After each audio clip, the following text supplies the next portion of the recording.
Good evening. So whenever I think about or participate in discussions of humanitarian intervention, I always come to, in the first instance, what I consider to be two extremely strange, though important attributes of this concept. And the first attribute that I consider to be very strange about the concept is the term humanitarian intervention itself. As Professor Basuni just said, there really is no cognizable, formal, legal recognition of what this term means. It's not consecrated anywhere in any international law, but as a term of political rhetoric, I think we know what it is intended to convey. It's fairly clear. What it really is intended to convey is that, broadly speaking, there are two kinds of wars. War can be dichotomized into two generalized categories. One type are wars that are fought expressly for purposes of material self-interest, that the country perpetrating the war is doing so in order to protect their borders or to expand their borders or to secure resources or to repel future invasions or for imperialism or for aggression. And then on the other side, the other category are humanitarian interventions. These wars are not fought for material self-interest. These are selfless wars. They're magnanimous and noble. They're fought to secure freedom for other people, for foreign citizens, or to secure their human rights or to protect their material well-being. And I suppose in theory it is plausible that you could conceive of wars which are explicitly justified based upon material self-interest, and then wars that are justified based explicitly upon these more selfless, magnanimous humanitarian concerns, but the reality is really quite different. The reality is that there are virtually never any wars which are justified by having the person, the leader proposing the war, stand up and say, I think that this war is something we need to fight because we want to be aggressive or be strong in the world or pursue imperialistic ambitions. It is almost always the case, I would submit, with regard to virtually every war in the past, say, 3 centuries, it is always the case that wars are justified by explicit appeals to humanitarian considerations. They are framed almost invariably as humanitarian interventions. That's true of every single war, including the ones that are regarded as the purest acts of aggression. The least humanitarian wars have been framed in this manner. And they've been framed in this manner not in some ancillary way in passing. Oh, by the way, this is a war we really need to fight for our security, and by the way, it'll also be justifiable on humanitarian grounds. It's always a centerpiece of how the war is justified. And I think it's worth examining a few examples, recent examples, of wars that are widely regarded, or acts of violence that are widely regarded as being the antithesis of humanitarianism, to see how they were justified. So I think you can start with the 2003 attack on Iraq. And if you go and look at what the advocates of that attack were saying throughout 2002 and 2003, it was always very central to the message. Of course, there were claims of necessity and self-defense with regard to non-existent alliances with al-Qaeda and weapons of mass destruction, but in every single instance, virtually, centrally featured were claims that that war was necessary for the humanitarian considerations of the Iraqi people, that Saddam had perpetrated and built rape rooms, that he had gassed his own people, that he had suppressed them and subjected them to horrendous tyranny, and that this war would free them and liberate them and elevate their interests. And if you recall, there was a controversy because George Bush's White House Chief of Staff, Andy Card, said that the war would be first unveiled in a formal way after Labor Day because you don't introduce new products, until after Labor Day. And the first speech that George Bush gave after Labor Day, the time when he unveiled the product, that attack on Iraq, was a speech that he gave in Cincinnati on September 7th, 2002. And this is what he said about why removing Saddam and waging war against Iraq would be necessary. He said, quote, "The lives of Iraqi citizens would improve dramatically if Saddam Hussein were no longer in power. The dictator of Iraq is a student of Stalin, using murder as a tool of terror and control within his own cabinet, within his own army, and even within his own family. On Saddam Hussein's orders, opponents have been decapitated, wives and mothers of political opponents have been systematically raped as a method of intimidation, and political prisoners had been forced to watch their own children being tortured. And if you look at the 2008 invasion of Georgia by the Russian military, the same claims were made then by the Russians to justify the invasion of Georgia into Georgia. They said that residents of Abkhazia and South Ossetia were being oppressed by the centralized Georgian government. Vladimir Putin in many interviews said that the people in those provinces were victims of genocide by the Georgian government. In an interview, Russian President Dmitry Medvedev said, quote, when asked why Russian troops were so far into Georgia, he said, quote, in the wake of barbaric actions planned and carried out by Georgian authorities, we are seeing thousands of victims, tens of thousands of refugees, and massive destruction. If you look at Pravda during the invasion and occupation of Afghanistan by the Soviet Union, literally on a daily basis, you will find claims featured centrally from policy planners in the Kremlin insisting that the war in Afghanistan was justifiable to protect the Afghan people from religious extremists who are violent and brutal and primitive and savage. And of course, if you pick up America's newspapers, you'll see the same claims about the American occupation of Afghanistan now, always in the same humanitarian terms.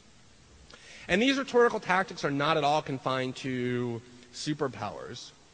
Ironically, there's an interview with Muammar Gaddafi from 2004 when he was asked by a BBC reporter why Libya had continued for decades, to arm and fund and train various violent factions around the world. And this was Gaddafi's answer. He said, quote, it is one of our basic principles to support nations that are struggling for the sake of their freedom, to support those exploited and oppressed. And when he was asked how you distinguish between terrorists and freedom fighters who are oppressed and deserve support, he said, quote, the just causes are clear. They are nations struggling against usurpers to be rid of foreign control and pursuing their freedom. Libya will always stand by them. And when Saddam Hussein intervened and invaded Kuwait in 1991, he and Iraqi officials repeatedly insisted that they did so at the invitation of the Kuwaiti people who were suffering under the impression of the Kuwaiti ruling family. And there's a fascinating interview conducted by the FBI after Saddam was apprehended by U.S. forces in Iraq, in which they spent a substantial of Kuwait and why he did it, and he insisted vehemently that the reason that invasion was justifiable, the reason why he did it, was because the people of Kuwait were suffering, and that in particular young Kuwaitis had been waving Iraqi flags, urging Iraq to intervene and to save them from this oppression. Dr. al-Zawahiri, the number 2 member of al-Qaeda, gave an interview in 2007, and he was asked about his violence, and he said, quote, when we wage jihad in Allah's path, we aren't waging jihad to lift oppression from the Muslims only, we are waging jihad to lift oppression from all mankind. And this tactic of justifying violence in the name of humanitarianism goes back many centuries. When Napoleon invaded Egypt in 1798, he spoke to the Egyptian people and assured them, quote, I have not come to you except for the purpose of restoring your rights from the hands of the oppressors. And the leading military commander of the British Army occupying Iraq in 1917 said, our armies do not come into your cities and lands as conquerors or enemies, but as liberators. So I think it's pretty clear that, and I could spend the rest of the day identifying almost identical verbiage from history's worst monsters and greatest oppressors and aggressors. And I think there are several important reasons to think about in terms of why these wars, why acts of violence and aggression are continuously framed as humanitarian interventions. The first one is I think it's very difficult to maintain support among a population for acts of war unless it entails a component of humanitarianism that can be identified. People don't want to support savagery and violence and killing unless they can convince themselves that there's some noble and just cause behind it beyond their own self-interest. They need to believe that there's some greater cause that's being fulfilled, not only for their own benefit, but for the benefit of those who are suffering under the violence they're endorsing. And this humanitarian packaging is what enables them in good conscience to support it. It is a necessary component of convincing a population to support and endorse violence done in their name. And then I think a second aspect for why this humanitarianism is basically universal in terms of justification is because all but the most absolutely sociopathic leaders need as well to believe that the violence that they're perpetrating has some noble cause. I think it's extremely possible that when Saddam says that he invaded Kuwait in order to save the Kuwaiti people from the oppression of the ruling family, that he believes it every bit as much as Kremlin leaders believed that they were saving Afghans from the brutality of extremists or any of the other examples that I've identified. And then the third reason that I think that this humanitarian claim is so universally made is because there's always some element of truth to it. Just about, usually a grain of truth, enough to be able to make the claim. So if you go and look at the Russian invasion of Georgia, it really was true that Ossetians believed that they should be independent and were suffering under the tyranny of the Georgian government and welcomed the Russian invasion. It really was true that Saddam was a heinous monster who had brutalized and suppressed his own people. It is true that some of the people of the United States are fighting in Afghanistan truly are brutal and violent and oppressive to the people of Afghanistan. There's often an element of truth. In fact, there's almost always an element of truth. You can find humanitarian aspects to virtually every act of violence done by the state. I had this in 2010. I had a fairly acrimonious debate with one of the nation's leading and most vociferous advocates, media advocates of the attack on Iraq, Jeffrey Goldberg, who writes for The Atlantic. Actually, I've had many acrimonious disputes with him, but I had this one in particular.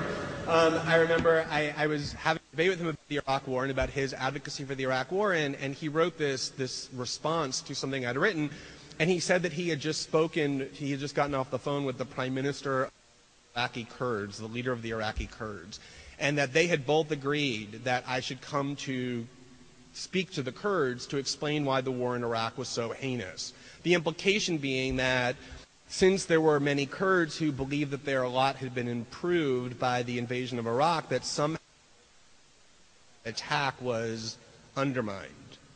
The principle being that if you can identify certain people in the country who welcome the invasion, that somehow that's proof that the invasion is actually humanitarian, since some people are cheering it.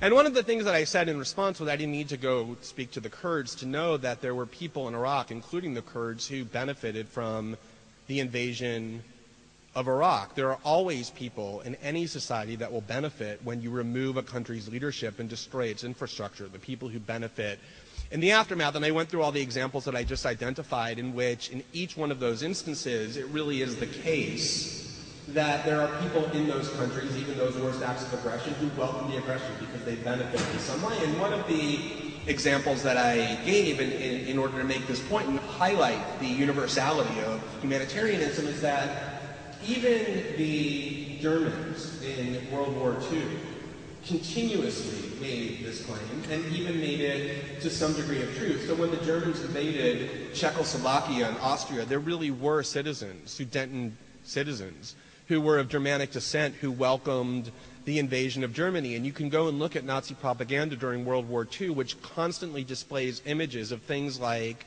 Germanic citizens in Lithuania welcome and throwing flowers and giving chocolates to invading German troops, or citizens of Poland and the Ukraine doing the same thing. The idea that there's some benefit to some of the people in countries that are invaded and attacked is true for almost every single war that one can conceive of. And so it isn't just that there's this manipulative aspect to why these wars get framed that way, although that is the leading reason. It's also the case that people who support it and do it need to believe it, and it's also the case that there's always some aspect to it that you can highlight and identify propagandistically that has an element of truth to it to depict even the most aggressive wars as being, quote, humanitarian interventions. In fact, this is so true, the universality of these claims, that there's this remarkable paragraph from Samantha Power, who these days is probably the official and scholar most identified with at least in the United States, with the idea that humanitarian intervention should continue to be fought by the United States and that the responsibility to protect doctrine is something that we have to take seriously. She wrote a review in the New York Times of a 2004 book by Noam Chomsky that was entitled Hegemony or Survival, America's Quest for Global Dominance. And what she said in her review of Chomsky's book, which was obviously very critical of U.S. foreign policy, was she wrote, quote, "Much blood was shed in the last century by the United States forces or proxies in the name of righteous ends. Because every state justifies its wars on the grounds of self-defense or altruism, Chomsky is correct that any, quote, profession of noble intent is predictable and therefore carries no information. The fact that a war is framed or justified as a humanitarian intervention tells you nothing about what the war actually is, why it's being fought, or whether it's justified, because all wars are framed in that way." Now, the fact that every war is framed as a humanitarian intervention is not proof that there is no such thing as a humanitarian intervention. You can have cynical leaders who lie and say that certain wars are for humanitarian ends, and that doesn't prove that no wars are.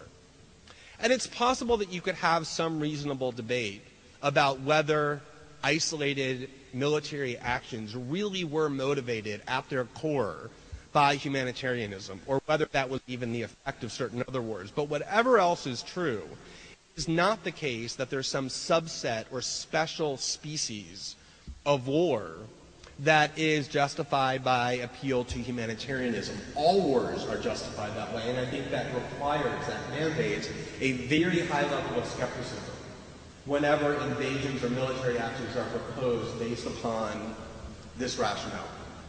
So that's the first strange aspect to me, is this term humanitarian intervention that doesn't really exist in a formal way. It doesn't really have a fixed meaning that you can get at, and it is something that is applied much more propagandistically than it is in any sort of cogent or rational way. The second strange aspect of strikes me, especially when we talk about it in the context of American political discourse, is that it is grounded in the premise.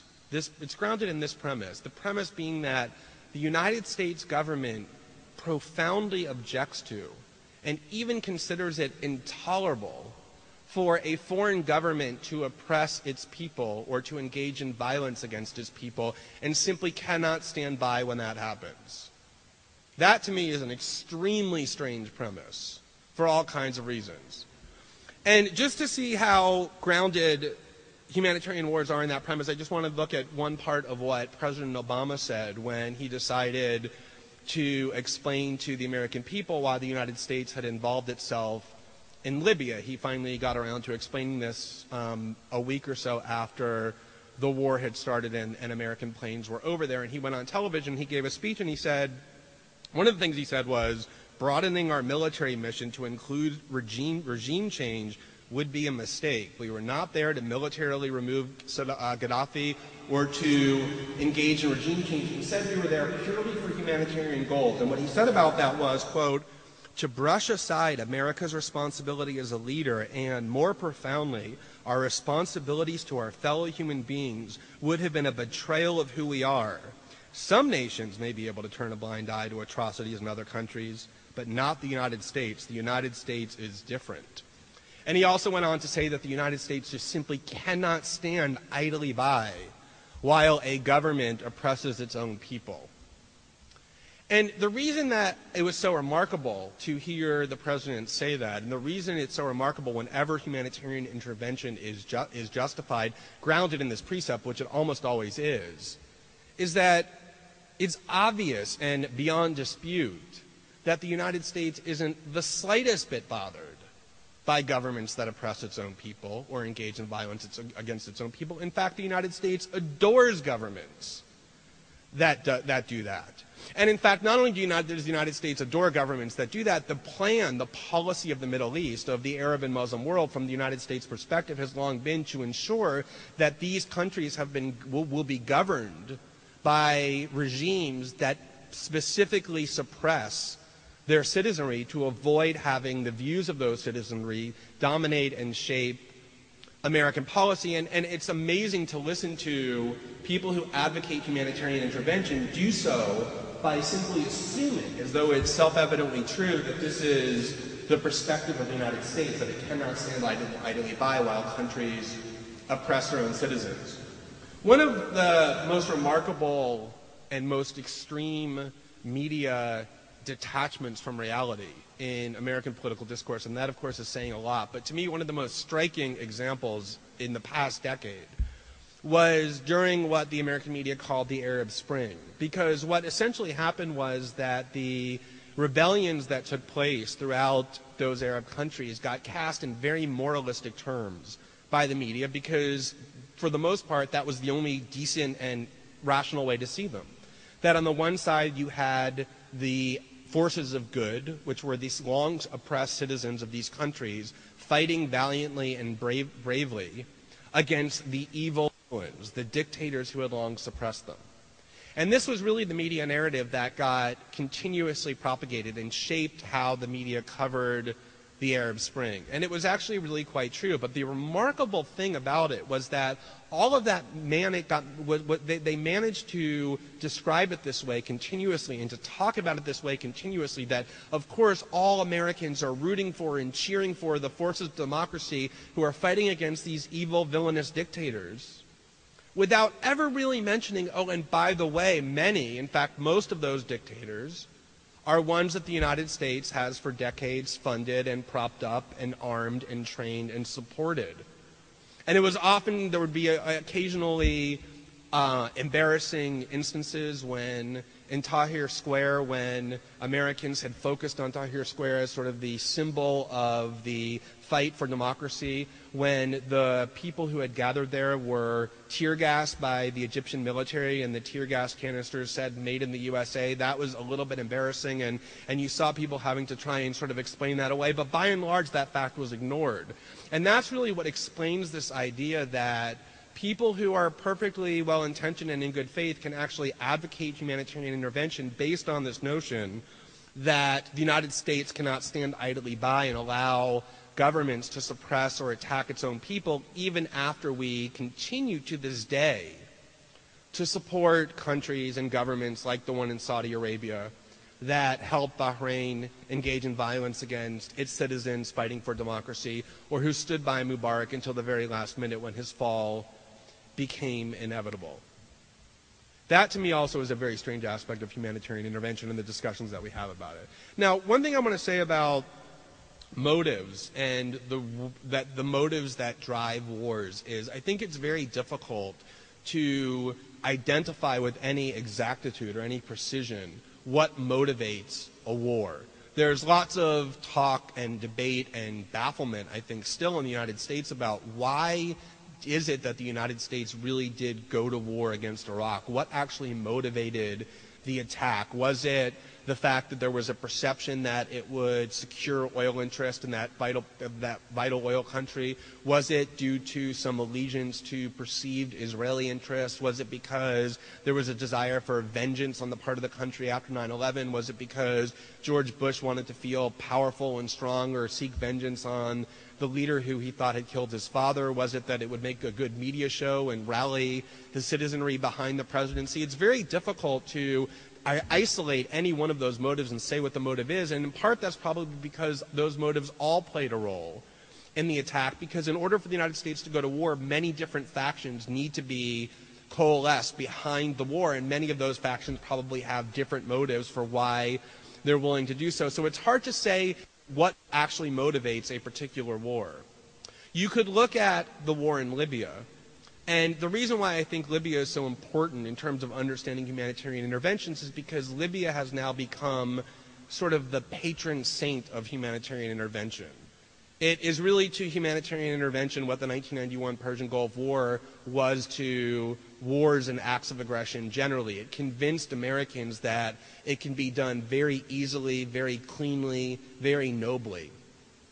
And there's lots of debate that one can have, I think, quite reasonably about what actually motivated the United States to get involved in the conflict in Libya. There were certainly increasing levels of nationalism on the part of Gaddafi and the idea that he wanted his oil to benefit Libyan people much more so than multinational corporations. There was a desire on the part of President Obama to accommodate European and NATO allies for whom oil in Libya was much more important. There was probably a desire to win some PR victories in the Arab world by being perceived as siding with democratic citizens against a dictator who nobody really liked. But you can certainly look at what the conduct is of the United States in order to understand what the motive is.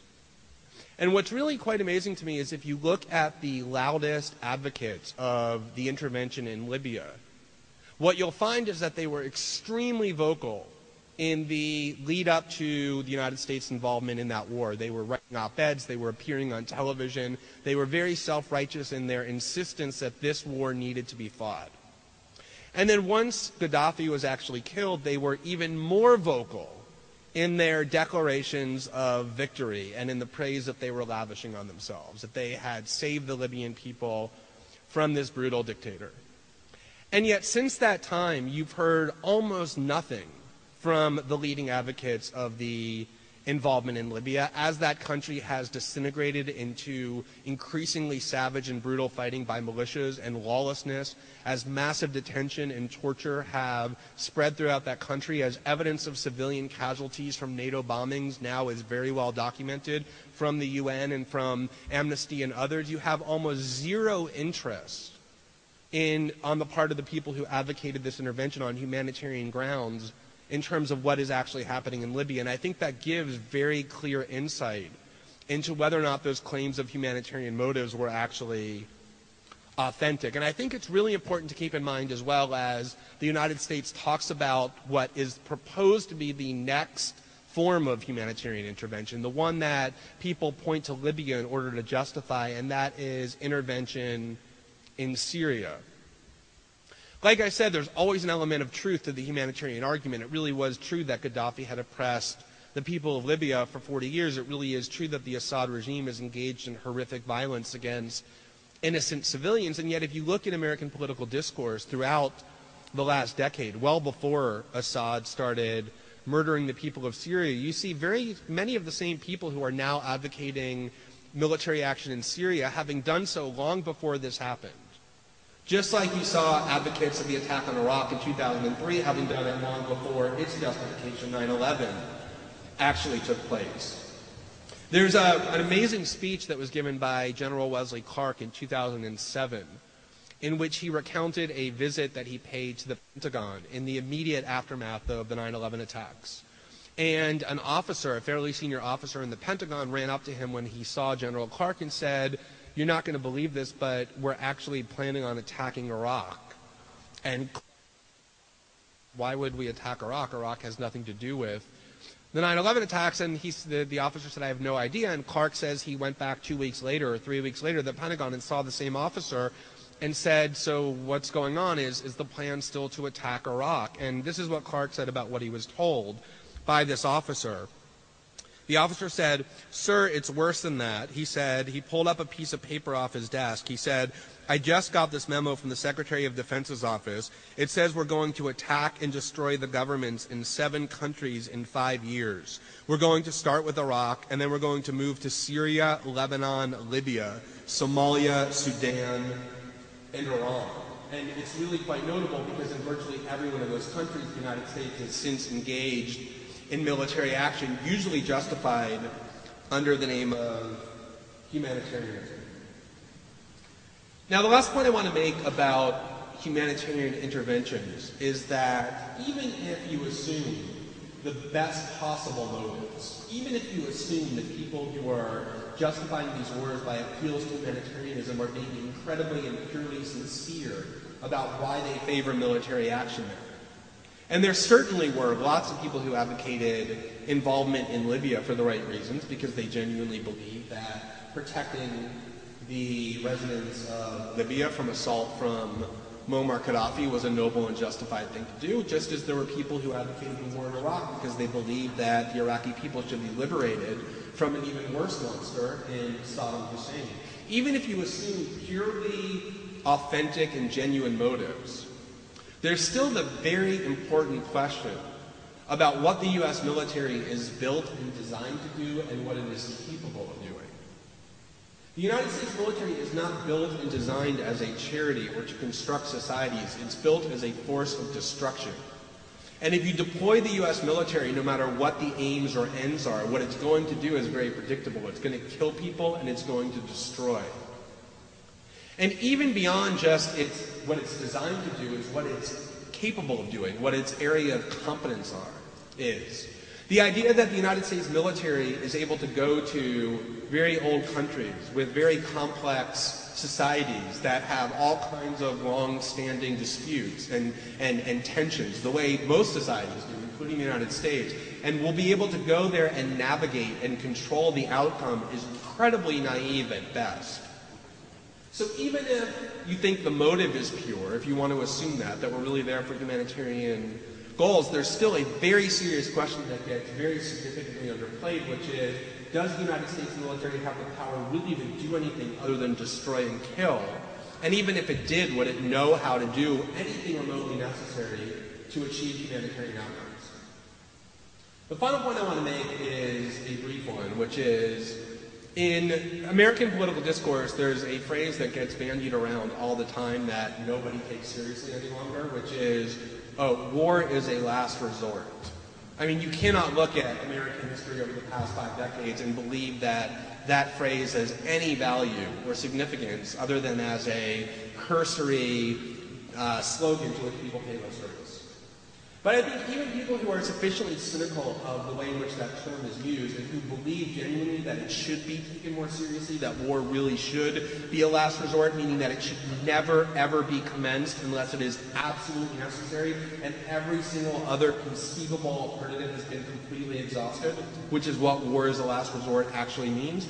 Even people who believe that tend to think, I think, that there's an exception to humanitarian intervention, that we don't actually need to be quite that cautious about it because that's actually something that's being done for the good. And I think the critical thing to note is that humanitarian intervention is not really a subset of war. It's not a noble exception to war. I think the history of how it's used and how it's invoked demonstrates that it's actually a synonym for war.